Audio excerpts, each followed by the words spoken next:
पालकर निर्दोष साधुओं की निर्मम हत्या, सुशांत सिंह राजपूत आत्महत्या की हत्या। पालकर में 100 दिन के बाद सीआईडी ने रिपोर्ट सौंपी कि अफवाह के कारण हत्या हुई थी।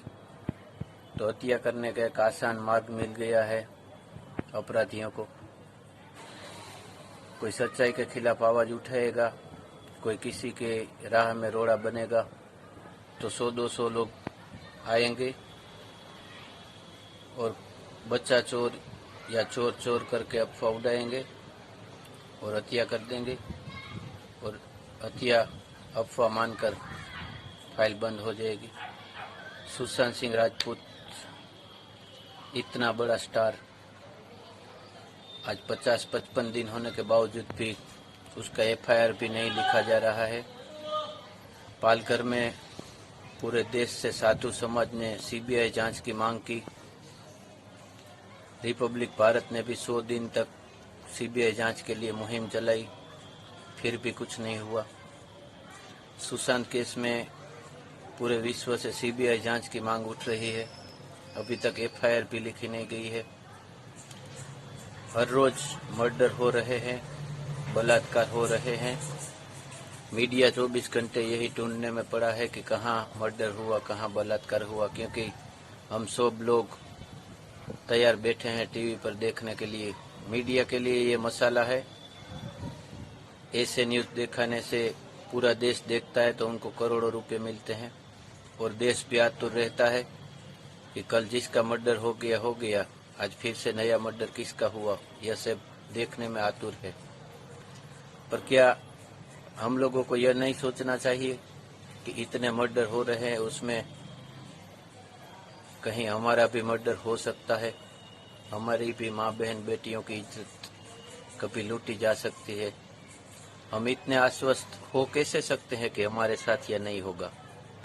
हर रोज इतने लोगों के साथ हो रहा है, वो भी तो हमारे जैसे लोग ही तो है। वो भी ऐसा ही सोचते हैं कि हमारे साथ नहीं होगा, फिर उसका नंबर आता है, उसके साथ हो जाता है। पालकर साधु जब निकले थे तब क्या उसने सोचा होगा कि उनका ये सफर उनकी जिंदगी का आखिरी सफर बन के रह जाएगा। सुशांत जब आया होगा तो वो तो ये ड्रीम लेकर आया होगा कि वो भी बिग बी की तरह लीजेंड बनेगा, इतिहास रच देगा।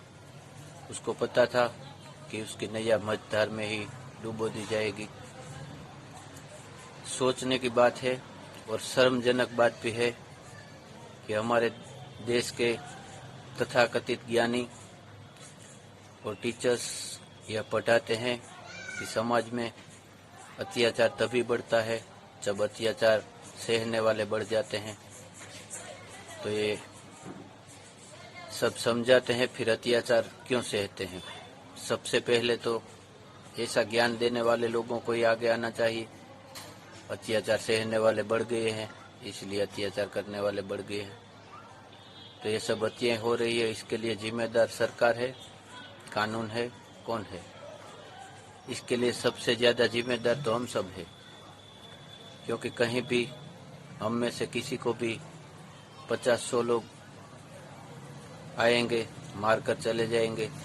तो आज तक साइंस ने ऐसी कोई शोध की नहीं है, और साइंस ऐसी शोध कभी कर भी नहीं पाएगा कि हमें कोई मारने आए उसी वक्त पुलिस वहां हाजिर हो जाए। वो सेफ्टी के इंस्ट्रूमेंट की शोध कर पाएगी साइंस, पर ऐसी शोध तो कभी नहीं कर पाएगी कि हमें बचाने वाले लोग जब हमें कोई मार रहा है उसी वक्त वहां पर आ जाए। तो इसका सॉल्यूशन क्या है? इसका सॉल्यूशन हमारे शास्त्रों में भरा पड़ा हुआ है, पर अफसोस कि हम हमारे शास्त्रों से दूर हो गए हैं। आज न्यू जनरेशन में शास्त्रों के बारे में किसी को भी कुछ भी पूछो तो पता नहीं है। ऐसा हमारे इतिहास में एक आदमी हुआ है, ऐसा वीर योद्धा हुआ है, ऐसा सूरवीर हुआ है। वो इस बात का सॉल्यूशन है। हम सबको वो एक ही व्यक्ति बचा सकता है। आपका कोई भी आदर्श हो, आप किसी देवी देवता को पूजते हो, उसको पूजिए। आपका कोई आदर्श हो, स्वामी विवेकानंद हो, डॉक्टर भीमराव अंबेडकर हो, सरदार पटेल जी हो, शहीद भगत सिंह, चंद्रशेखर आजाद, सुभाष चंद्र बोस, उनको अपना आदर्श रखिए। मेरे लिए भी वो सब आदर्श हैं। मैं आपके आदर्श के खिलाफ नहीं हूँ, पर हमने बहुत बेईमानी की है एक पात्र के साथ। उस पात्र को जिंदा कीजिए। मैंने जब से होश संभाला है तब से वो मेरा आदर्श बना हुआ बैठा है, और मेरे अंदर डेयरिंग, मेरा विल पावर सब वहीं से डेवलप होता है। मैं चाहूँगा कि सब लोग उसको आदर्श जरूर बनाए, और वो है अभिमन्यु। पालघर में जो हुआ वो स्टोरी अभिमन्यु से मैच करती है। आज की नई पीढ़ी को पूछेंगे तो शायद 95% लोगों को पता, यंग जनरेशन को पता भी नहीं है अभिमन्यु के बारे में। तो उनके लिए कहीं ना कहीं जिम्मेदार उनके माता पिता है। अभिमन्यु के बारे में अपने बच्चों को शिक्षा दीजिए।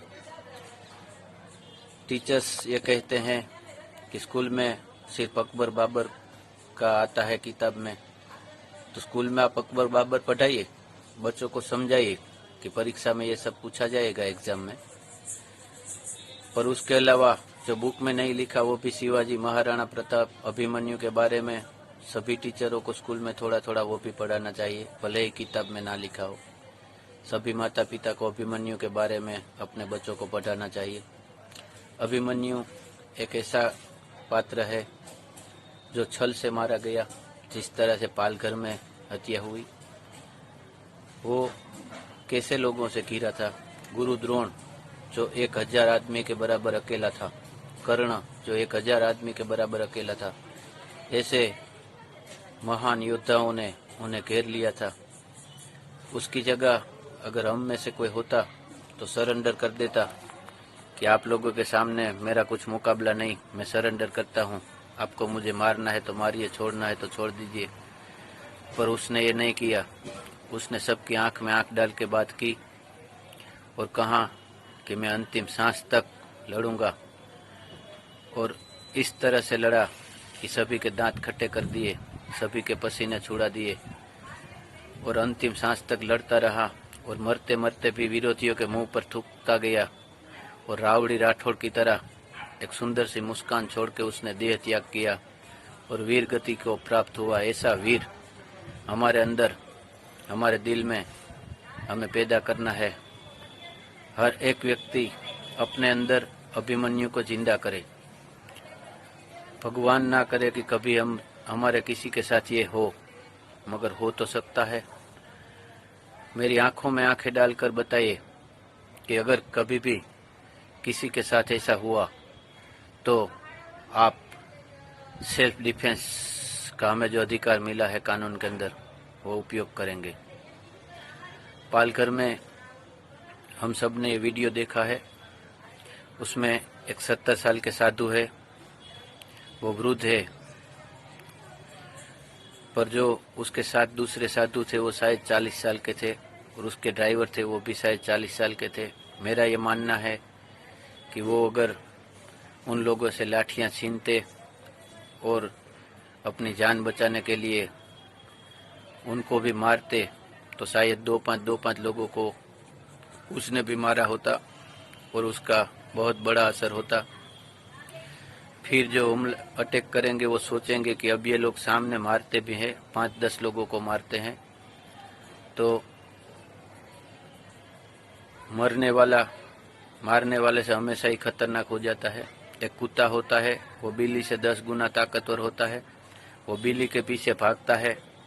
बिल्ली को ऐसा लगता है कि अब मैं पकड़ी जाऊंगी, मर जाऊंगी, ये मुझे खा जाएगा, तो बिल्ली मुंह फेरती है कुत्ते के सामने और कुत्ता डर के पीछे हो जाता है। इस तरह से कभी भी कहीं भी अटैक हो तो संविधान में हमें भी एक अधिकार मिला है। मैं कोई भड़काऊ भाषण नहीं दे रहा हूँ, मैं कानून के खिलाफ नहीं बोल रहा हूँ, सरकार के खिलाफ नहीं बोल रहा हूँ। मैं सिर्फ सेल्फ डिफेंस की बात करता हूँ कि दोस्तों, हम में से किसी को भी कभी भी ऐसा वक्त देखने को आए 5, 25, 50, 100 लोग घेर के मारने आए तो हम उनसे लाठियां छीनेंगे, उनका सर फोड़ेंगे, जितने लोगों को मार सकते हैं मारेंगे। और सेल्फ डिफेंस में अटैक करेंगे तो हो सकता है कि एक ही आदमी की खोपड़ी फोड़ेंगे तो बाकी के सब भाग जाएंगे। क्यों? क्योंकि ये कोई गुरु द्रोण या कर्ण नहीं होते हैं, ये किराए के टट्टू होते हैं।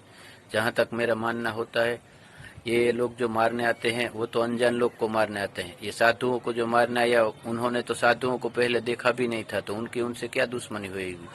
किसी ने उनको 2-5 लाख रुपए दिए होंगे कि आप 100-200 लोग मिलकर जाए, बच्चा चोर की अफवाह उड़ाए और ये साधुओं को मार के आए। तो सामने मारेंगे, 5-10 लोग मरेंगे तो वो भी करोड़ों रुपए मांगेंगे हत्या करने के लिए कि 1-2 लाख में कोई मारने नहीं जाएगा, हमें भी मरना पड़ता है। तो अपनी मौत महंगी बनाओ, डर के मत जियो, मारो, कोई अटैक करे तो मारो। नीचे कमेंट में लिखो कि हाँ मैं भी हूँ अभिमन्यु, मेरा उत्साह बढ़ेगा। मैं जीवन भर अभिमन्यु का आदर्श बन के चला हूँ। मेरे बचपन में मुझे कोई डांट देता था तो मैं डरता रहता था कि कल फिर से निकलूंगा, फिर से डांटेगा तो, जीवन भर डांटेगा तो, कोई मुझे मारेगा तो मैं जीवन भर घर में कैसे रह सकता हूँ, ऐसा डरता था। फिर मैंने अभिमन्यु को अपने जहन में रखा, अभिमन्यु को अपना आदर्श बनाया, अभिमन्यु को अपने दिल में बसाया। अब मुझे किसी का डर नहीं लगता। ये वीडियो जब बनाता हूँ तो मुझे कुछ डर नहीं लगता। आप भी सावधान रहिए, सतर्क रहिए। अभिमन्यु को सब लोग आदर्श बनाइए। कितने लोग अभिमन्यु को आदर्श बनाएंगे और कितने लोग, अगर भगवान करे ऐसा ना हो पर ऐसा हुआ तो सेल्फ डिफेंस में अटैक करेंगे, ऐसा वचन कितने लोग देते हैं। जय हिंद, जय भारत।